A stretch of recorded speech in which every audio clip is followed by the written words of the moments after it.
आस्तिक भनेको त्यो हो जसले आँखा बन्द गरेर कुनै पनि कुरालाई विश्वास गर्छ। त्यो कुरो ठिक होस् वा गलत त्यसतर्फ सोच्दैन, सिधा विश्वास गर्छ। जस्तै मान्नुस् कि कसैले भन्यो हनुमानले सूर्यलाई खाइदियो बाल्यकालमा फल सम्झेर। अब आस्तिकले के गर्छ? हो, ठिक हो, ईश्वरको इच्छा, ईश्वरले जे पनि गर्न सक्छ, सूर्यलाई खाइदिएकै हो, एकदम सही कुरा हो। यसलाई हामी आस्तिक भन्छौँ। नास्तिक भनेको के हो भने कुनै पनि कुरालाई उसले आँखा चिम्लेर मान्दैन।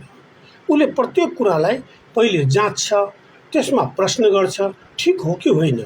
यसै कुरालाई सूर्यलाई हनुमानले खायो कि खाएन भन्ने कुरा सुनेपछि एउटा नास्तिकले प्रश्न गर्छ, होइन, पृथ्वीबाट सूर्य 15 करोड किलोमिटर टाढा छ। पृथ्वीभन्दा 15 लाख गुणा भन्दा बढी ठुलो सूर्यलाई एउटा हनुमानले कसरी खान सक्छ? के यो साँच्चै हो? ल, खाइदियो रे। खाइदिएपछि त पुरै संसारमा अँध्यारो हुनुपर्ने। खै त अमेरिकामा यो कुराको कुनै कथा छैन, युरोपमा यस कुराको कुनै कथा छैन, मात्र हाम्रो कुरामा मात्रै किन त? खै त कुरानमा पनि यसको कहीँ कहानी छैन।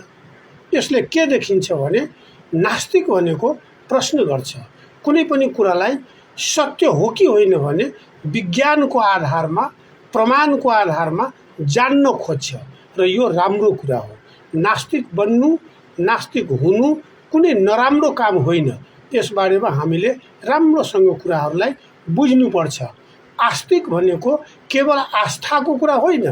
आस्तिक भनेको आँखा चिम्लेर जे पनि कुरालाई पत्याउनु आस्तिक हो। यो कुरा अवैज्ञानिक हो, यो कुरा अव्यवहारिक हो, यो कुरा गलत सोचाइ हो। यो दृष्टिकोणलाई राम्रो मान्न सकिँदैन।